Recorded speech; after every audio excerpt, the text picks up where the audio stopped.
బుజ్జిబాబు, ఏంటి సంగతులు? ఏం చేస్తున్నావు? బైబిల్ చదువుతున్నావా రోజు? హా, ఏముంది, అంత మామూలే విక్టరు. చదువుతున్నాను రోజు. ఇంతకీ మన ఎలియాజర్ అన్న ఏంటి మందిరానికి రావడం లేదు? బైబిల్లో ఏవో తప్పులున్నాయని అంటున్నాడంట, నిజమేనా? అవును విక్టర్, మన ఎలియాజర్ అన్న యూట్యూబ్లో కర్మగాడు అనే అతని మాటలు విని బైబిల్లో తప్పులున్నాయని మాట్లాడుతున్నాడు. అవునా? అయితే అన్నని పిలువు, మాట్లాడదాం. ఫోన్ చేశాను, వస్తున్నానన్నాడు. ఏంటి తమ్ముళ్ళు, ఎలా ఉన్నారు? ఏంటి ఏదో మాట్లాడాలన్నారు? ఏం లేదన్నా, బైబిల్లో ఏవో తప్పులున్నాయన్నావంట, కొంచెం మాకు చెప్తే తెలుసుకుంటాంగా. సరే, చెబుతాను. బైబిల్లో ఒకే సందర్భం 2 విధాలుగా ఉంటుంది, తెలుసా? అవునా? ఎలానో మాకు చెప్పన్నా. చెబుతా తమ్ముడు. బైబిల్లో మత్తయి సువార్త 8వ అధ్యాయము 5, 6 వచనాలు చదవండి. చదివాను, ఏం తప్పులు లేదు కదన్నా.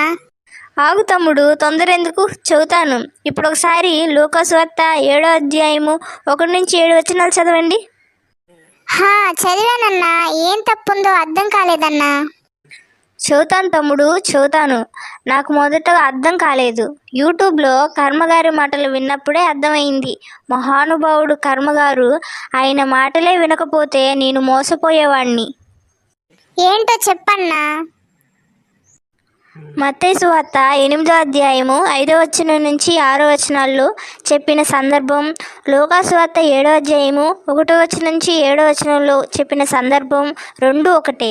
కానీ ఒకచోట యేసుక్రీస్తు వారి దగ్గరకు శతాధిపతి వచ్చినట్లుంది, మరొక చోట పెద్దలు వచ్చినట్లు ఉంది. ఇంతకీ వచ్చింది శతాధిపదా, పెద్దలా? విక్టర్, నిజమే కదా? నిజమే, కానీ ఒక చోట చదివి ఒక విషయానికి మనం ఒక పక్కకి ఆలోచనకి రాకూడదు. ఒక విషయం గురించిన అవగాహన మనకు రావాలి అని అంటే 66 పుస్తకాల సారాన్ని మనకు తెలిస్తేనే ఒక విషయాన్ని గురించి మనం బయట పెట్టగలం. చెప్పానుగా తమ్ముడు, ఇప్పుడైనా నమ్ముతారా నేను చెప్పేది? ఏంటి ముగ్గురు ఆలోచనలో పడ్డారు? ఎలియాజర్ అన్న బైబిల్లో తప్పులున్నాయని ప్రశ్న అడిగాడు. ఇంతేనా? దీనికి ఎంత కంగారు దేనికి? ఈ ప్రశ్నకు సమాధానం తెలుసుకోవడం చాలా సులువు. అదెలా అన్నా? ఎలా అంటే, తమ్ముడు ప్రభుకుమార్ యూట్యూబ్లో ఒక ఛానల్ క్రియేట్ చేశాడు. ఆ ఛానల్ పేరు Bible answer to the Bible. ఈ ఛానల్లో తమ్ముడు బైబిల్ ఎలా చదవాలి, ఎలా చదివితే బైబిల్ అర్థమవుతుంది, ఎన్నో బైబిల్ ప్రశ్నలకు సమాధానాలు చెప్పాడు. ఒకసారి ఛానల్లో చూస్తే పోలా? వామ్మో, యేసురత్నం అన్నా, నువ్వు గనుక రాకపోయుంటే మేం కూడా ఈ కర్మగాడి మాటలు నమ్మేసేవాళ్ళం.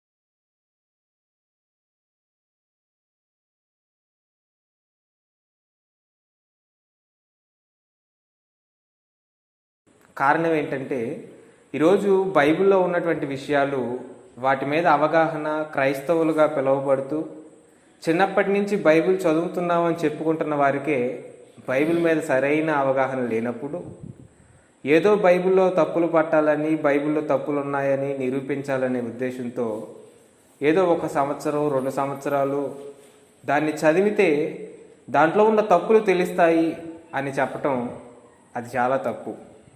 కాబట్టి బైబిల్లో తప్పులు అనేవి లేవు. కానీ ఈరోజు బైబిల్లో తప్పులు ఉన్నాయని, 100 తప్పులు ఉన్నాయని చెప్పి ఒకతను మాట్లాడితే, బైబిల్ మొత్తం తప్పులే, బైబిల్ మొత్తం బూతులే అని మాట్లాడాను ఒక ఆయన.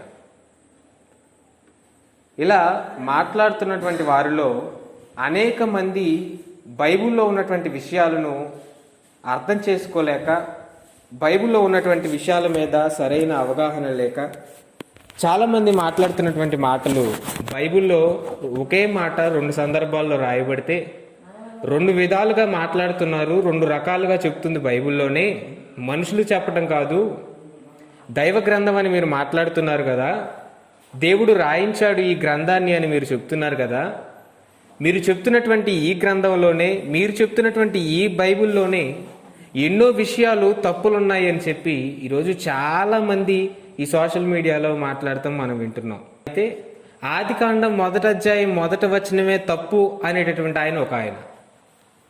యేసుక్రీస్తు వారి పుట్టుక శాస్త్రీయమైనది కాదు, ఆయన పుట్టుకలో చాలా లోపాలు ఉన్నాయి, అసలు కన్యక కనగలదా అని ప్రశ్నిస్తూ బూతులు తిడుతూ సువార్త చెప్తానికి వెళితే మాట్లాడే వాళ్ళు అనేక మంది విజయవాడ దగ్గర.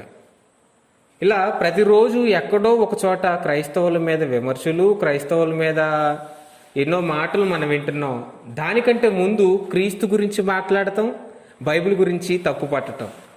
కారణం ఏంటంటే బైబిల్లో ఉన్న విషయాల మీద క్రైస్తవులకే సరైన అవగాహన లేదు కాబట్టి. ఎందుకంటే బైబిల్ని ఎవరూ చదవట్లేదు కాబట్టి. ఒకసారి చూద్దామా? బైబిల్ నుంచి కొన్ని మాటలు ఈరోజు ఒక విషయాన్ని మనం ఆలోచన చేద్దాం. మత్తయి సువార్త 8వ అధ్యాయం 5-6 వచనాలను ఒకసారి మనం చూడగలిగితే, మత్తయి సువార్త 8వ అధ్యాయం 5-6 వచనాలను మనం చూడగలిగితే,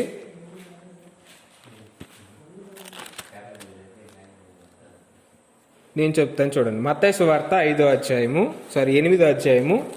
5-6 వచనాలు.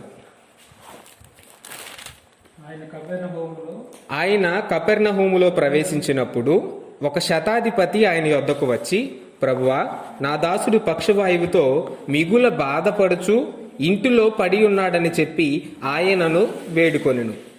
యేసు, నేను వచ్చి వారిని స్వస్థపరచదనని అతనితో చెప్పగా, ఆ శతాధిపతి, ప్రభువా, నీవు నా ఇంటికి వచ్చుటకు నేను పాత్రుడను కాను, నీవు మాట మాత్రము సెలవిమ్ము, అప్పుడు నా దాసుడు స్వస్థపరచబడును, నేను కూడా అధికారమునకు లోబడిన వాడును, నా చేతి క్రింద సైనికులున్నారు, నేను ఒకని పొమ్మంటే పోవును, ఒకని రమ్మంటే వచ్చును, నా దాసుని ఈ పని చేయుమంటే చేయును అని ఉత్తరం ఇచ్చాను. యేసు ఈ మాట విని ఆశ్చర్యపడి వెంట వచ్చుచున్న వారిని చూచి, ఇశ్రాయేలీలలో నెవనికైనను నేనింత విశ్వాసం ఉన్నట్లు చూడలేదని నిశ్చయముగా మీతో చెప్పుచున్నాను అని మాట్లాడాడండి. ఇక్కడ యేసుక్రీస్తు వారి దగ్గరికి వచ్చినటువంటి సందర్భం ఏంటంటే, యేసుక్రీస్తు వారు కపెర్నహూము అనేటటువంటి ప్రాంతానికి వెళ్ళాడు. వెళ్ళినప్పుడు ఒక శతాధిపతి తన దాసునికి బాగోకపోతే, అతని దగ్గర పనిచేసి అతనికి బాగోనప్పుడు ఆయన ఎక్కడికి వస్తున్నాడు చూడండి. ప్రభువా, నా దాసుడు పక్షవాయువుతో మిగుల బాధపడుచు ఇంటిలో పడి ఉన్నాడని చెప్పి, నా దాసుడు పక్షవాయువుతో బాధపడుతున్నాడయ్యా, బహు బాధపడుతున్నాడు, మా ఇంట్లో పడిపోయి ఉన్నాడు అని చెప్పి బతిమలాడుతున్నాడు. వచ్చి చెప్పి యేసు చెప్పగానే, యేసుక్రీస్తు వారిని వేడుకోగానే యేసుక్రీస్తు వారు అంటున్నారు, యేసు, నేను వచ్చి వాణ్ణి స్వస్థపరిచెదనని అతనితో చెప్పగా. ఆయన వచ్చి వేడుకున్నాడు కదా యేసుక్రీస్తు వారి దగ్గరికి. శతాధిపతి వెళ్ళి ఎవరిని అడిగారు? యేసుక్రీస్తు వారిని. ఎందుకు అడిగారు? ఎవరి గురించి అడిగారు? పక్షవాయువుతో బాధపడుతున్నాడు నా దాసుడు అని. అంటే ఒక యజమానుడు, ఆ యజమానుని కింద పనిచేసేటటువంటి వ్యక్తి పక్షవాయువుతో బాధపడితే ఆయన యేసుక్రీస్తు వారి దగ్గరికి వెళ్ళి యేసుక్రీస్తు వారిని అడుగుతున్నారు, అయ్యా, నా దాసుడు పక్షవాయువుతో బాధపడుతున్నాడు, అతనికి కొంచెం స్వస్థత దయచేస్తావా అని చెప్పి శతాధిపతి యేసుక్రీస్తు వారి దగ్గరికి వచ్చి అడుగుతున్నాడు. ఈ శతాధిపతి మాటలు విన్నటువంటి యేసుక్రీస్తు వారు, నేనే వచ్చి స్వస్థపరుస్తాను అని చెప్తున్నాడు. చూడండి, అదే మాట అక్కడే చూడండి. ఆ శతాధిపతి ప్రభువా, 7వ వచనం, యేసు, నేను వచ్చి వాణ్ణి స్వస్థపరిచెదనని అతనితో చెప్పగా. ఆయన మాట చెప్పేటప్పటికీ, అయ్యా, నేనే వచ్చి స్వస్థపరుస్తాను. శతాధిపతి వచ్చి అడిగాడు కదా, అడిగినప్పుడు ఆయన మాటకి ఏం చెప్తున్నాడు? నేనే వచ్చి స్వస్థపరుస్తానని చెప్పాడు. నేనే వచ్చి బాగు చేస్తాను అని చెప్పాడు. నేనే వచ్చి బాగు చేస్తాను, నేనే వచ్చి స్వస్థపరుస్తానని యేసుక్రీస్తు వారు చెప్తుంటే, ఆ శతాధిపతి మాట్లాడిన మాట చూడండి. నేను కూడా 8వ వచనం, ఆ శతాధిపతి, ప్రభువా, నీవు నా ఇంటిలోనికి వచ్చుటకు నేను పాత్రుడను కాను, నీవు మాట మాత్రము సెలవిమ్ము, అప్పుడు నా దాసుడు స్వస్థపరచబడును. నువ్వు నా ఇంటికి వస్తానికి నేను పాత్రుడిని కాదయ్యా, నేను పాత్రుడిని కాదు కదా. నువ్వు నోటితో ఒక్క మాట మాత్రం చెప్పావంటే నా దాసుడికి ఏం జరిగిపోయిద్ది? స్వస్థత జరిగిపోయిద్ది, కుష్ఠరోగం పోయిద్ది. కాబట్టి నువ్వు నా ఇంటికి వస్తానికి నేను దాసుడిని కాదు, నువ్వు నా ఇంటిలో అడుగు పెడతానికి నేను పాత్రుడని కాదు, నేను పాపిని. కాబట్టి నువ్వేం చేస్తావంటే నోటి మాట సెలవయ్యా, నా దాసుడు బాగుపడతాడు అని చెప్పి యేసుక్రీస్తు వారితో చెప్తున్నాడు. ఇక 9వ వచనంలో ఆ మాట చెప్పి 9వ వచనంలో ఆయనకున్నటువంటి అధికారం చెప్తున్నాడు. చూడండి 9వ వచనంలో, నేను కూడా అధికారమునకు లోబడిన వాడును, నా చేతి క్రింద సైనికులు ఉన్నారు, నేను ఒకరిని పొమ్మంటే పోవును, ఒకరిని రమ్మంటే వచ్చును, నా దాసుని ఈ పని చేయమంటే చేయును అని ఉత్తరమిచ్చెను.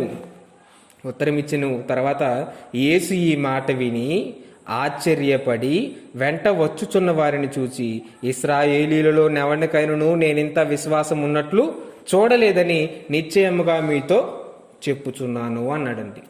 చెప్పిన తర్వాత అస్వస్థత చేసేస్తాడండి, ఆయన చెప్పేస్తాడు. అయితే ఇక్కడ ఉన్నటువంటి సందర్భం ఏంటంటే, ఒక శతాధిపతి, ఆయన కింద పనిచేస్తున్నటువంటి దాసుడు, ఆ దాసుడికి ఏం రోగం?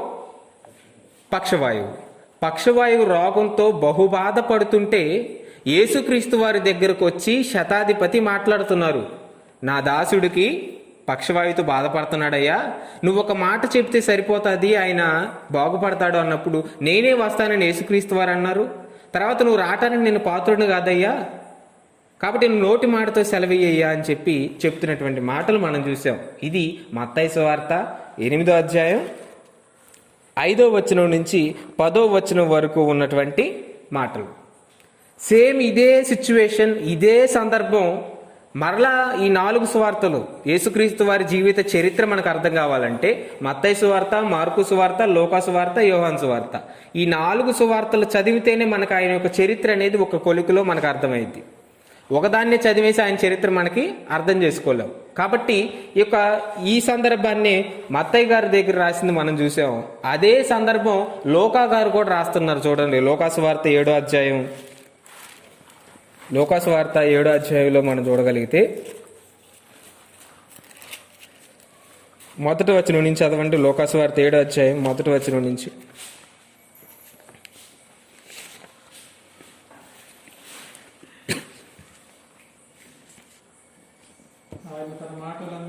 ఆయన తన మాటలన్నయు ప్రజలకు సంపూర్తిగా వినిపించిన తర్వాత కపెర్నహూములోనికి వచ్చెను. చూడండి, మరలా యేసుక్రీస్తు వారు కపెర్నహూముకి వెళ్తున్నాడు. మత్తయ్య గారు చెప్పిన సందర్భాన్ని ఈయన కూడా చెప్తున్నాడు. ఇది ఒకటే సందర్భం. అక్కడేమో ఎవరు వచ్చారు? శతాధిపతి తన దాసుడికి బాగోపోతే యేసుక్రీస్తు వారి దగ్గరకు వచ్చి మనవి చేసుకుంటే, యేసుక్రీస్తు వారు నేను ఇంటికి వచ్చి స్వస్థపరుస్తానంటే నువ్వు నా ఇంటికి రావడానికి నేను పాత్రుని కాదు, నోటి మాట సెలవు అయ్యి అయిపోయిద్దని చెప్పాడు. అది మత్తయి సువార్త. ఇప్పుడు సేమ్ అదే సిచ్యువేషన్ లోకాసు వార్తలో చూద్దాం. లోకాసు వార్త 7వ అధ్యాయం మొదటి వచనం నుంచి మనం చూడగలిగితే, ఆయన తన మాటలన్నీ ప్రజలకు సంపూర్తిగా వినిపించెను. తర్వాత కపెర్నహూములోనికి వచ్చెను. ఒక శతాధిపతికి ప్రియుడైన దాసుడొకడు రోగి అయి చావ సిద్ధమై ఉండెను. శతాధిపతి యేసును గూర్చి విని ఆయన వచ్చి తన దాసుని స్వస్థపరచవలెనని ఆయనను వేడుకొనుటకు యూదుల పెద్దలను ఆయన వద్దకు పంపెను. ఇదే సిచ్యువేషన్. మత్తయి సువార్తలో చదివిన దాన్నే మనం ఇక్కడ చదువుతున్నాం.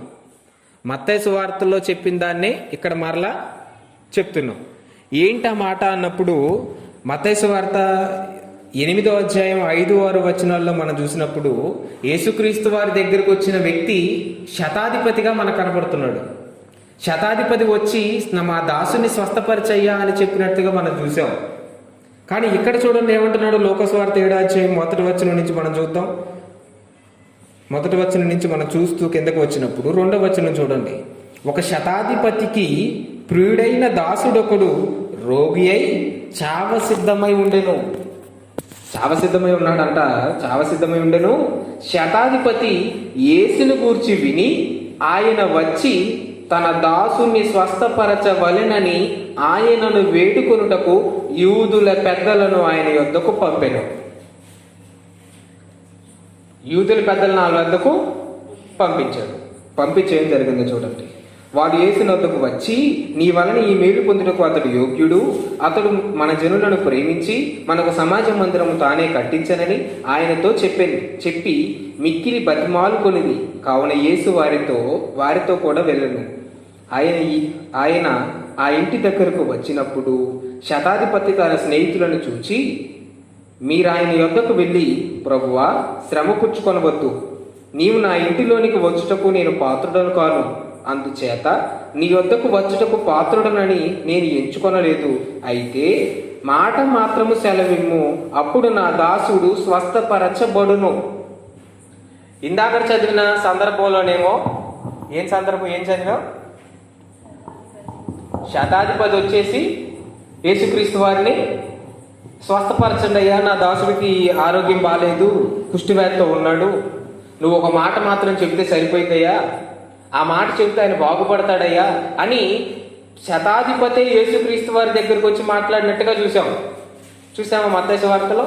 ఇక్కడ సేమ్ అదే సిచ్యువేషన్లో మనకు కనబడుతుంది. ఏంటంటే శతాధిపతి తన దాసునికి బాలేదు కాబట్టి ఆ దాసుని స్వస్థపరచడానికి యూదుల పెద్దలని అడగటానికి పంపిస్తున్నాడు.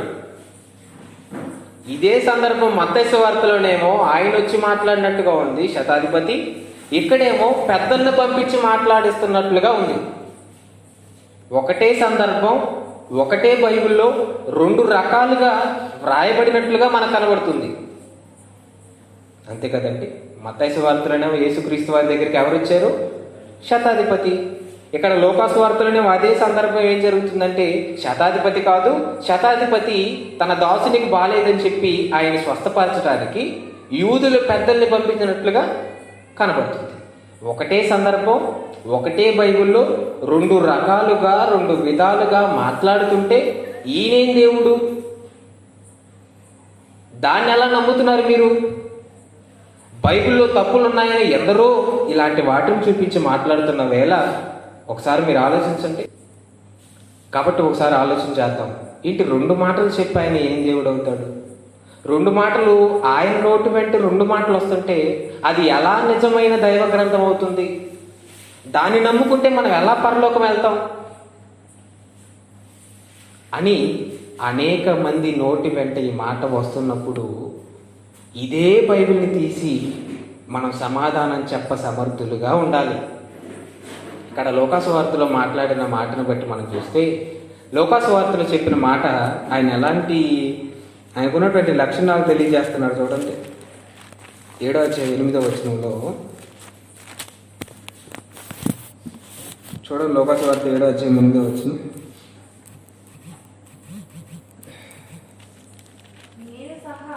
నేను సహా చూడండి, నేను కూడా ఒక అధికారానికి లోబడిన వాడు, నా చేతి క్రింద సైనికులు ఉన్నారు.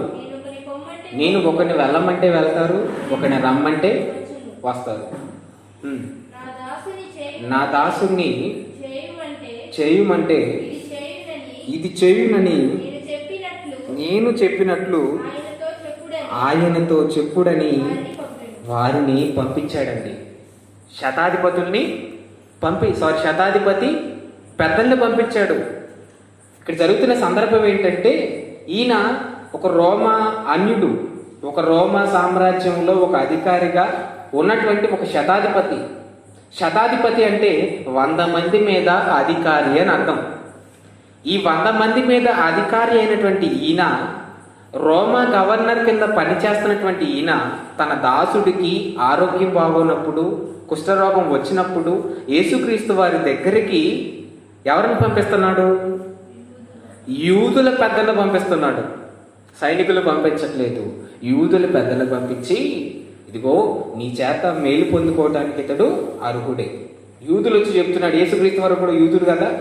యూదుల పెద్దలందరూ వచ్చేసి ఈయనకి చెప్తున్నారు, ఏమని? ఇదిగోయ్యా, ఈయన నీ చేత మేలు పొందుకోవటానికి ఈయన అర్హుడు. మనందరం యూదులందరం కూర్చొని సమాజ మందిరంలో సమాజంగా కూడుకోవటానికి, ఆ సమాజ మందిరాన్ని కట్టుకోవటానికి ఈయన సహాయం చేశాడు. కాబట్టి నీ వలన ఇతను మేలు పొందుకోవటానికి యోగ్యుడు, ఇతని స్వస్థపరచయ్యా అని చెప్పినప్పుడు యేసుక్రీస్తు వారు ఆయనే వచ్చేస్తున్నాడు. ఆయన వస్తూ ఏం జరుగుతుందో చూడండి. 5వ వచనం. ఆ మాట చెప్పిన తర్వాత, అతడు మన జనులను ప్రేమించి మనకు సమాజ మందిరమును తానే కట్టించనని ఆయనతో చెప్పి మిక్కిలి బతిమాలుకొనిరి. కావున యేసు వారితో కూడా వెళ్ళెను. ఆయన ఆ ఇంటి దగ్గరకు వచ్చినప్పుడు శతాధిపతి తన స్నేహితులను చూచి, చూడండి, ఇప్పటిదాకా ఒక పేరే పెట్టారు పాపం. బైబిల్ చదివేటప్పుడు ఇది కనపడలేదు అనుకుంటా. శతాధిపత, పెద్దల అనే పదమే పెట్టారు.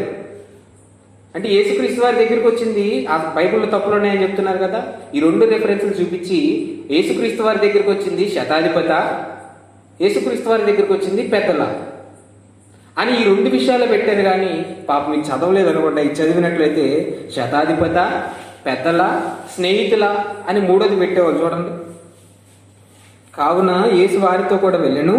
ఆయన ఆ ఇంటి దగ్గరకు వచ్చినప్పుడు శతాధిపతి తన స్నేహితులను చూచి, మీరు ఆయన యొద్దకు వెళ్ళి, ప్రభువా, శ్రమ పుచ్చుకొనవద్దు, నీవు నా ఇంటిలోనికి వచ్చుటకు నేను పాత్రుడను కాను అని చెప్తున్నాడండి. నేను పాత్రుడే కాను. ఎవరి ద్వారా చెప్తున్నాడు ఈ మాట? ఎవరి ద్వారా చెప్పిస్తున్నాడు? స్నేహితుల ద్వారా చెప్పిస్తున్నాడు. పెద్దల ద్వారానేమో స్వస్థపరచమని అడిగాడు. ఆ మాట విని యేసుక్రీస్తు వారు స్వస్థపరచడానికి వస్తున్నారు. ఇంటి దగ్గరికి వచ్చేస్తున్నాడు అనే సమాచారం రాగానే ఈ శతాధిపతి పెద్దలను పంపించేశాడు ఆయన దగ్గరికి. అయ్యా, నువ్వు నా ఇంట్లోకి రావడానికి నేను అర్హుడను కాదు. నువ్వు ఒక మాట మాత్రం సెలవిస్తే నా దాసుడు స్వస్థపరచబడతాడు. కాబట్టి మాట సెలవయ్యా అని చెప్పి స్నేహితులను పంపించాడు. ఇప్పుడు మనకు ఒక 3 ప్రశ్నలు వచ్చేసినాయి. ఏంటంటే, యేసుక్రీస్తు వారి దగ్గరికి వచ్చింది శతాధిపత, యేసుక్రీస్తు వారి దగ్గరికి వచ్చింది పెద్దల, యేసుక్రీస్తు వారి దగ్గరికి వచ్చింది స్నేహితుల. ఎవరు వచ్చారు? మత్తయి సువార్తలోనేమో ఎవరు వచ్చినట్టు ఉంది? శతాధిపతి వచ్చినట్లుగా ఉంది. లూకాసు వార్తలోనేమో శతాధిపతి కాదు, పెద్దలు, స్నేహితులు వచ్చినట్లుగా ఉంది. ఇంతకీ ఎవరు వచ్చారు? బైబిల్లో 2 మాటలు రాయబడ్డాయి ఏంటి అని ఒకసారి మనం ఆలోచన చేద్దాం. రాయబడినటువంటి సందర్భం, లూకాసు వార్తలో రాయబడిన సందర్భం 2 వేరు మాత్రం కాదు. మరి తప్ప 2 సరైనవేనా అని మనం ఆలోచిస్తే, ఇక్కడ మనం తప్పు అని ఎప్పుడు అనుకోవాలంటే, మత్తయి సువార్తలోనేమో యేసుక్రీస్తు వారు గలిలయకి వెళ్ళాడు, ఆ స్వస్థత చేశాడని చెప్పి ఆ సందర్భం. లూకాసు వార్తలోనేమో యేసుక్రీస్తు వారు కపెర్నహూముకి వెళ్ళాడని చెప్పి ఆ మాట చెప్తే అది తప్పు అయింది. అంతే కదండి. ఒక చోటేమో గలిలయ అన్నాడు, ఒక చోటేమో కపెర్నహూము అన్నాడు అని చెప్పి ప్రాంతం పేరు తప్పు చెబితే తప్పు అనుకోవచ్చు. కానీ ఇక్కడ ప్రాంతం పేరు తప్పేం చెప్పలేదు. జరిగిన సందర్భంలో తప్పులేవు మనకి కనబడతలేదు. కానీ ఇక్కడ మత్తయి సువార్తలో రాయబడినటువంటి సందర్భం ఒకటి కనబడుతుంది, లూకాసు వార్తలో రాయబడిన సందర్భం ఒకటి కనబడుతుంది. అయితే ఇక్కడ మత్తయి గారు చెప్పింది యేసుక్రీస్తు వారు డైరెక్ట్గా మాట్లాడిన మాటలు కాదు, ప్రత్యక్షంగా మాట్లాడిన మాటలని మత్తయి గారు రాశారు. ప్రత్యక్షంగా మాట్లాడటం వేరు, డైరెక్ట్గా మాట్లాడటం వేరు. చెప్పమంటారా? మత్తయి గారు ఎలా రాశారో, లూకా గారు ఎలా రాశారో చెప్పిన తర్వాత ఇది మాకు తెలుసు అనకూడదు. మళ్ళీ ఈ లూకాసు వార్తలో రాయబడినటువంటి మాటలు, మత్తయి సువార్తలో రాయబడిన మాటలు 2 సరైనవే. కానీ మత్తయి సువార్తలో మాట్లాడినటువంటి మాట యేసుక్రీస్తు వారు మత్తయి గారు చెప్పింది డైరెక్ట్గా మాట్లాడిన మాటలు కాదు, ప్రత్యక్షంగా మాట్లాడిన మాటలు. లూకా గారు మధ్యవర్తుల గురించి రాశారు. ఉదాహరణకు మనకు అర్థం కావాలంటే, ఇప్పుడు నేనే ఉన్నానండి, నేను కలెక్టర్ గారితో మాట్లాడాలి. డైరెక్ట్గా మాట్లాడటం వల్ల అయితే కుదిరిద్దా? కలెక్టర్ గారితో మాట్లాడాలంటే ఎంత ప్రాసెస్ ఉంటుంది, మధ్యలో ఎంతమంది మధ్యవర్తులు ఉంటారు.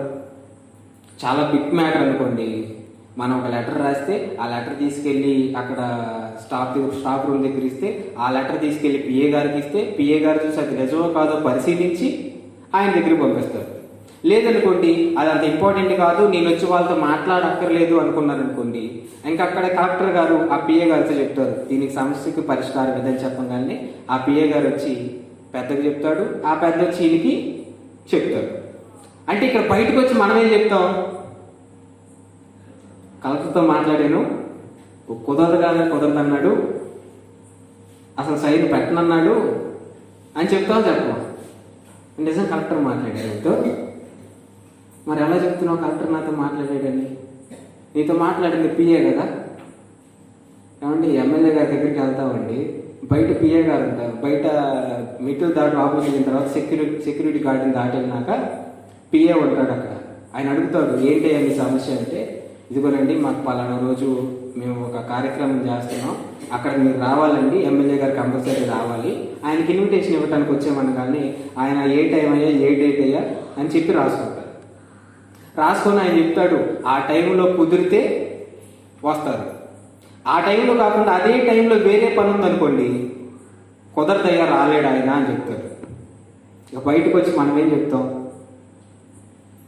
చెప్తామండి, ఎమ్మెల్యే దగ్గరికి వెళ్ళాను, ఆయన రానన్నాడు, ఆయన కుదరదన్నాడు అని చెప్తాం. కానీ నిజంగా ఆయనే చెప్పాడా మనకి? మధ్యలో మధ్యవర్తి ఉన్నాడా? ఈ రెండిట్లో ఏమైనా తప్పులు ఉన్నాయండి? ఒకసారి మీరు ఆలోచించండి. నేను వచ్చి ముందు జరిగిందంతా ఒకసారి చెప్పాను, డైరెక్ట్గా గేట్ తీసాను, గేట్ మ్యాన్ కనపడ్డాడు, లోపలికి వెళ్ళాను, పిఏతో మాట్లాడాను, పిఏ ఇలా జరిగింది, ఆయన లోపలికి వెళ్ళాడు, ఆయన చెప్పి వచ్చాడు, ఇట్లా చెప్పాడు అని చెప్పి ఇలాజా అన్న చెప్పాను. జయరాజ్ అన్న దగ్గరికి వచ్చి ఏం చెప్తున్నానంటే, జయరాజ్ అన్న దగ్గరికి వెళ్ళి, అన్న ఎమ్మెల్యే గారిని కలిశాను, ఆయన రావడం కుదరదు అన్నారు, ఏదో వర్క్ ఉందంట అని చెప్పి ఆయనకు కూడా చెప్పాను.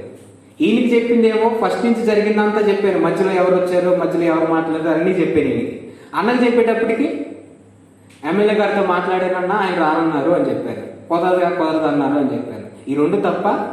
కరెక్టేనా? రెండు కరెక్టేనా? కరెక్టేనండి. అలాగే లూకాసు వార్తలు రాయబడ్డ సందర్భం, ఆయన మత్తయి వార్తలనేమో డైరెక్ట్గా రాస్తే సందర్భాన్ని, ప్రత్యక్షంగా జరిగింది రాస్తే, ఈయన డైరెక్ట్గా జరిగిన వాటిని ఆ మధ్యలో ఎవరైతే వచ్చారో ఎవరైతే మాట్లాడారో ఆ సందర్భం రాశారు లూకా గారు. ఆయన డైరెక్ట్గా వెళ్ళలేదు, మధ్యలో పెద్దలు వచ్చారు, పెద్దలు మాట్లాడారు, తర్వాత స్నేహితులు పంపించారు, స్నేహితులు మాట్లాడారు అని చెప్పి ఉన్నదంతా వివరించి లూకా గారు చెప్పారు. ఇదంతా వివరించకుండా మత్తయ్య గారు ఏం చెప్పారంటే, ఇదిగో పలానా సమస్యతో శతాధిపతి యేసుక్రీస్తు వారి దగ్గరికి వచ్చారు, వచ్చినప్పుడు ఆయన వచ్చి స్వస్థపరుస్తానన్నాడు, వస్తే నువ్వు నా ఇంటికి రావడానికి నేను భాగ్యుడిని కాదు, నాకు అంత భాగ్యం లేదయ్యా, నువ్వు నా ఇంటికి రావడానికి నేను పాత్రుడిని కాదు, నువ్వు మాట చెప్తే స్వస్థపరుస్తాడని చెప్పి చెప్పాడు. అదంతా జరిగింది, రెండు కరెక్టే. ఇప్పుడు చెప్పేటప్పుడు ఉదాహరణలో మీకు ఎలాగైతే నేను చెప్పటంలో జరిగిందో అక్కడ కూడా అంతే. వివరించటంలో ఇద్దరు రెండు విధాలుగా రాశారే తప్ప అది తప్పని కాదు అర్థం. కాబట్టి బైబిల్లో తప్పులు అనేవి లేవు, బైబిల్లో తప్పులు లేవు, తప్పులు పట్టడం ఎవరి తరో కాదు. అలాగే ఇక్కడ ఈ రెండు మాటలు చదివినప్పుడు మనం అర్థం చేసుకోవాల్సిన విషయం ఏంటంటే, ఇక్కడ ఈ శతాధిపతికి ఉన్నటువంటి విశ్వాసం ఏంటంటే, విశ్వాసం ఆయన అన్యుడు, యేసుక్రీస్తు వారు యూదుడు. అన్యుడైనా కానీ యేసుక్రీస్తు వారు స్వస్థత చేయగలడు, నోటి మాటతో చెబితే జరిగిద్ది అని ఎవరికి అర్థమైంది? అన్యుడికి అర్థమైంది. కానీ యూదులైన వారికి అర్థమైందా? ఇదిగో నువ్వు నిజంగా దైవ కుమారుడు అయితే ఆకాశం నుంచి మాకు ఒక వింత కార్యం చూపించమని అడుగుతారు వచ్చి యూదులు. మా కోసం స్వస్థత ఏం చేస్తావు, మా కోసం ఏం రుజువులు చూపిస్తావని అడుగుతారు నువ్వు నిజంగా దైవ కుమారుడు అయితే. కానీ ఆయన ఏమన్నాడు? నువ్వు నా ఇంటి దాకా రానక్కర్లేదయ్యా, నోటి మాటతోనే నా ఆయన దాసుడు స్వస్థపరచబడతాడు అని చెప్పాడు. అయితే ఆయన విశ్వాసాన్ని చూసి యేసుక్రీస్తు వారికి ఏం కలిగింది? ఆశ్చర్యం కలిగింది. యేసుక్రీస్తు వారికి ఉన్న పేరు యెషయా గ్రంథంలో మనకు కనపడింది 7వ అధ్యాయంలో. ఆయనకి ఆశ్చర్యకరుడు అనేటటువంటి పేరు కూడా ఉంది. అయితే అలాంటి ఆశ్చర్యకరుడునే ఆశ్చర్యపరిచిన విశ్వాసం శతాధిపతికి ఉంది. ఆయన అన్యుడు. ఆయన దగ్గర నుంచి మనం నేర్చుకోవాల్సింది అదండి. ఆ సందర్భం మనం చదువుతున్నప్పుడు ఒక అన్యుడే యేసుక్రీస్తు వారు ఆశ్చర్యకరుడు అనే పేరుంటే, ఆశ్చర్యకరుడనే ఆశ్చర్యపరిచిన విశ్వాసం అన్యుడైన అతనికి ఉంది. మనం ఎంత విశ్వాసం కలిగి ఉండాలని చెప్పి దాన్ని చదివిన మనం అర్థం చేసుకోవాల్సింది పోయి, రెండు మాటలు రెండు విధాలుగా ఉన్నాయి, రెండు మాటలు కనపడుతున్నాయి, బైబిల్లోనే రెండు మాటలు ఉన్నాయని చెప్పి బైబిల్ తప్పు, బైబిల్ అబద్ధాల పుట్టల్ని ఎవరో చెబుతున్న మాటల్ని వినేసి మనం నమ్మకూడదండి. కాబట్టి బైబిల్లో తప్పులు ఉన్నాయా? ఇప్పుడు చెప్పండి, ఉన్నాయా? ఎవరన్నా అడిగితే మీరు ఇదే చెప్తారా? అంటే బైబిల్ మీద ఒక అవగాహన మనకి రావాలి. బైబిల్ చదవలేని వాళ్ళ విషయం పక్కన పెడతాం, చదవగలిగే వాళ్ళైనా కనీసం రోజుకు ఒక 2-3 అధ్యాయాలైనా చదువుతాం. దేవుడి కోసం మనం కష్టపడతాం. ఇలాంటి ఎన్నో మాటలు ఎదుర్కోవటానికి మనం నిలబడతాం. మీరు అందరూ అలా ఉంటారని ఆశిస్తూ అవకాశం ఇచ్చిన దేవుడికి, చేరువచ్చిన మీ అందరికీ నా యొక్క హృదయపూర్వక వందనాలు తెలియజేస్తాను. ఇప్పటికైనా అర్థమయ్యిందా బైబిల్లో తప్పులు లేవని? సరే, ఇంత మంచి వాక్యం చెప్పిన తమ్ముడికి ఒక లైక్ చేద్దాం. మనందరి ఫోన్లో Bible answer to the Bible అనే ఛానల్ని సబ్స్క్రైబ్ చేసుకుందాం.